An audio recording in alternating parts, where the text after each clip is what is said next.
to bring in House Minority Whip, Congressman Steve Scalise of Louisiana, because you have an important part to play, not just in Operation Warp Speed in terms of encouraging that, being supportive of that, but in the meantime, we know that on Capitol Hill, there is this debate that is raging about a coronavirus relief bill. Do you think that everybody is now at least on the same page, that a bill should be done before Congress goes to recess? Well, Dana, we've really been working for months on this. It should have come to the House floor months ago. Back in September, we had agreement amongst most Democrats and Republicans to bring another round of Paycheck Protection Program funding for various reasons. Speaker Pelosi has refused to bring that to the floor. I will say, as we're looking at this revolutionary breakthrough in Operation Warp Speed, this is because of President Trump's leadership that we're about to have a vaccine that's distributed widely. But in that first CARES Act, we were able to put billions of dollars of funding in place specifically to fund the development, encouragement of a vaccine, as well as the wide distribution.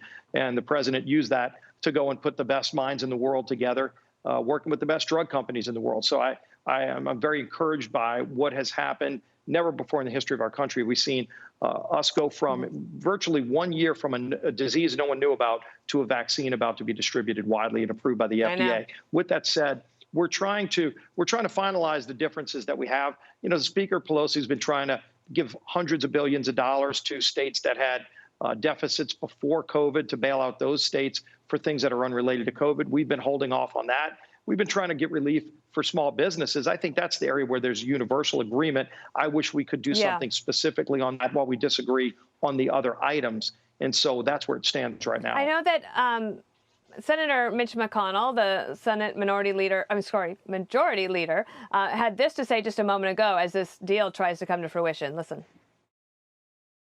What I recommend is we set aside liability and set aside state and local and pass those things that we can agree on, knowing full well we'll be back at this after the first of the year. So, Congressman, what I think he's saying there is he has been an advocate for liability protections for small businesses and said he wouldn't want to do another bill without that. And then he was also mentioning what you just talked about, which is basically money for state and local governments that the Democrats have been very much focused on. I do think that there could be some light at the end of the tunnel for people that are suffering, especially those who are not able to work right now through no fault of their own. And that is the issue of direct payments to them, like what we had before, going back in the spring. Do you think that direct payments will be going to Americans within the next sort of 6 weeks? Well, that's come on the table more recently as a new item that we can try to work through. But I think it is encouraging that at least those two items, I wish we would have been able to get the liability protection going back to the CARES Act when we started trying for that. But it has been one of these fights where the Democrats didn't want that. They did want the state and local. And so by Mitch saying, Senator McConnell saying that both of those items will be set on the side, it is encouraging that it shows, at least in the Senate, they're going to try to work through the things we do have agreement on, because there are a number. Right. And the most important is the relief to small businesses and the millions of jobs that are tied as we see more and more small businesses just being crushed every day. We want those businesses to stay afloat and those jobs to stay afloat. Let's give them the relief now while there's agreement, and then work on the other items. Congressman Steve Scalise, thanks for joining us today.